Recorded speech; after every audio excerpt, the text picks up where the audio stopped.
Hello, good morning student. Welcome to CR international school online classes. बच्चों, मैं आपकी हिंदी की टीचर उपस्थित हूं आपके सामने आपको हिंदी पढ़ाने के लिए। बच्चों, आज की इस वीडियो में हम चैप्टर 16 जिसका नाम है मुहावरे करने वाले हैं। और इससे पहले की वीडियो में हमने चैप्टर 15 कंप्लीट किया था, उसकी एक्सरसाइज भी हम कर चुके हैं। उसमें हमने पढ़ा था बच्चों की सामान्य अशुद्धियां किस तरह से होती है, और सामान्य अशुद्धियों के बारे में हमने पढ़ लिया था उस चैप्टर में कि कब कब और कहाँ कहाँ हम गलतियां करते हैं, लिखने में बोलने में हम गलतियां करते हैं, तो उन गलतियों के बारे में हमने पढ़ा था। आई होप सभी बच्चों से मुझे उम्मीद है कि आगे से आप जो मात्राएं संबंधी और वर्ण संबंधी और जितनी भी हमारी माइनर मिस्टेक होती है, कॉमन एरर्स होते हैं यानी सामान्य अशुद्धियां होती हैं, वो आप आगे से नहीं करेंगे। ठीक है, उसी चैप्टर से हमने ये सीखा है। आज चैप्टर 16 यानी मुहावरे हम करने वाले हैं। सबसे पहले तो बच्चों मैं आपको बता देती हूँ कि मुहावरे का प्रयोग हम क्यों करते हैं। मुहावरों का प्रयोग हम करते हैं बच्चों अपनी जो भाषा होती है, लैंग्वेज होती है, उसको प्रभावशाली बनाने के लिए। यानी जब हम कोई बात अगर किसी को कहें तो सुनने वाला आकर्षित हो जाए। कैसे? जब हम कोई बात कहते हैं तो बच्चों हमारा बोलने का तरीका ऐसा होना चाहिए कि हमारी जो बातें होती है वो प्रभावपूर्ण हो, यानी दूसरे पर, सामने वाले पर, सुनने वाले पर हमारा पूरा प्रभाव पड़े। ठीक है, अपनी लैंग्वेज को यानी अपनी भाषा को और सरस यानी आसान बनाने के लिए और प्रभावशाली बनाने के लिए हम मुहावरों का प्रयोग करते हैं। अब हम मुहावरा हमारे चैप्टर में ये 2 सेंटेंस लिखे हुए, इन 2 सेंटेंस को पढ़ने के बाद हमें अच्छे से क्लियर हो जाएगा कि मुहावरे क्यों यूज करते हैं। हम हमारे जो वाक्य बोलते हैं उनमें हम हमारे मुहावरों का यूज करते हैं, तो क्यों यूज करते हैं, उसका किस लिए उसका प्रयोग किया जाता है। हम सिंपल भी तो वाक्य बना सकते हैं।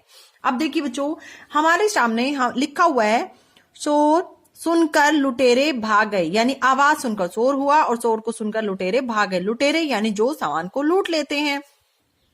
नेक्स्ट वाक्य है बच्चों, शोर सुनकर लुटेरे 9 2 11 हो गए। अब यहां पर लिखा हुआ है वाक्य में भाग गए, यानी आवाज को सुनकर लुटेरे भाग गए। और दूसरे वाक्य में लिखा हुआ है कि आवाज सुनकर यानी चोर को सुनकर चोर यानी लुटेरे 9 2 11 हो गए। अब देखिए बच्चों, पहले वाक्य में लुटेरों ने भागने का काम किया, यानी पहला वाक्य जो हमने पढ़ा तो उसमें लुटेरे क्या काम करें, भागने का काम करें, भाग रहे हैं।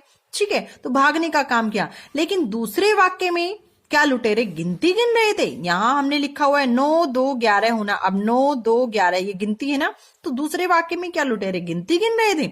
नहीं, दूसरे वाक्य में भी लुटेरों ने भागने का ही काम किया, लेकिन इस घटना को बताने का तरीका बदल गया। यानी ये जो वाक्य है दोनों का मतलब एक ही है, लेकिन दूसरा जो वाक्य है उसमें मुहावरे का प्रयोग हुआ है और बात को बताने का तरीका यहां बदल दिया गया है।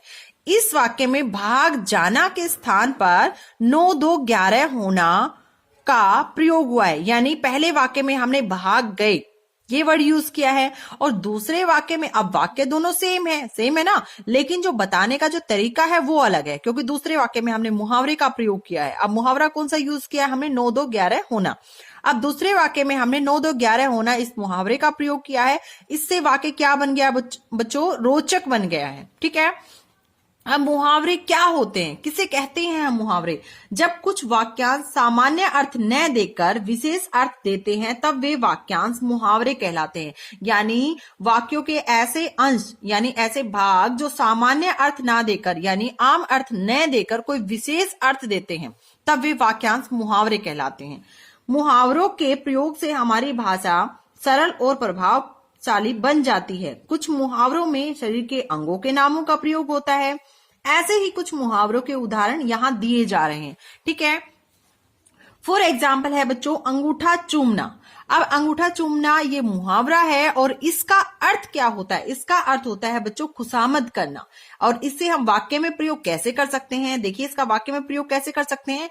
टिकट पाने के लिए वह नेताजी के अंगूठे चूम रहा था, यानी टिकट पाने के कारण, यानी उसको टिकट मिल जाए इस सोच के साथ वो नेताजी के अंगूठे चूम रहा था, यानी नेताजी की खुशामद कर रहा था। ठीक है, उसकी चापलूसी कर रहा था। नेक्स्ट है बच्चों अंगूठा दिखाना।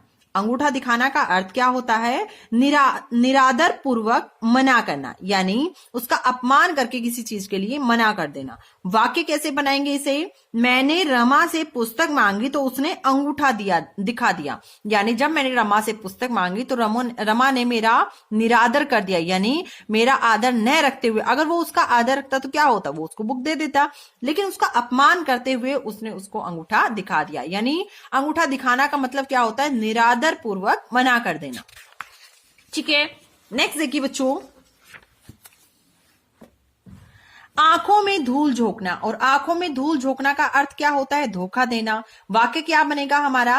रामलाल सबकी आंखों में धूल झोंकने में सफल हो गया। नेक्स्ट है आंखें खुलना। और आंखें खुलने का अर्थ क्या होता है? होश में आना या होश आना। वाक्य क्या बनेगा? धोखा खाने पर रामू की आंखें खुल गई। आपको बच्चों क्या करना है? 1 से लेके 10 तक आपको मुहावरे याद भी करने हैं, इनके अर्थ लिखने हैं और वाक्य में प्रयोग भी करना है। लेकिन वाक्य में प्रयोग जरूरी नहीं है, जो वाक्य आपके बुक में दिए गए हैं आप उन्हीं वाक्यों को लिखें। आप अपनी तरफ से कोई अलग वाक्य भी बनाकर लिख सकते हैं। ठीक है, नेक्स्ट है बच्चों आंखें खुलना। आंखें खुलने का मतलब है होश आना। धोखा खाने पर रामू की आंखें खुल ही गई। नेक्स्ट है आंख लगना। आंख लगना का मतलब होता है नींद आना। और इसको वाक्य में कैसे प्रयोग करेंगे? थकान के कारण बिस्तर पर लेटते ही मेरी आंख लग गई। नेक्स्ट है बच्चों आंखें बिछाना। आंखें बिछाना का अर्थ होता है स्वागत करना, यानी वेलकम करना। और इसको वाक्य में कैसे प्रयोग करेंगे? अतिथि के पधारने पर माँ ने आंखें बिछा दी, यानी अतिथि का मतलब होता है मेहमान। मेहमान के पधारने पर यानी मेहमान के आने पर माँ ने आंखें बिछा दी, यानी उनका वेलकम अच्छे से किया। नेक्स्ट है बच्चे आंखें चुराना। आंखें चुराना का मतलब क्या होता है? कतराना। ठीक है, वाक्य क्या बनेगा? आजकल वह सबसे आंखें चुराने लगा है, यानी आजकल वो सबसे कतराने लगा है। नेक्स्ट है आंखों का तारा। आंखों का तारा का मतलब क्या होगा? बहुत ही प्यारा। इससे वाक्य क्या बनेगा? श्रवण कुमार अपने माता पिता की आंखों का तारा था। नेक्स्ट है उंगली उठाना। उंगली उठाना का मतलब होता है दोष लगाना, यानी वाक्य क्या बनेगा? किसी पर उंगली उठाना आसान है लेकिन उसे साबित करना मुश्किल होता है। नेक्स्ट है उंगली पर नचाना। उंगली पर नचाना का अर्थ होता है वश में करना, यानी किसी को भी अपने काबू में कर लेना। वाक्य क्या बनेगा? आजकल गरीबदास बड़े बाबू को अपनी उंगली पर नचाने लगा है। नेक्स्ट है बच्चों कान खा जाना। कान खा जाना का मतलब होता है बहुत बोलना। वाक्य क्या बनेगा? सोहन जब मिलने आता है तो कान खा जाता है। ठीक है, यानी बहुत बोलता है। अब ये है बच्चों 1 to 11।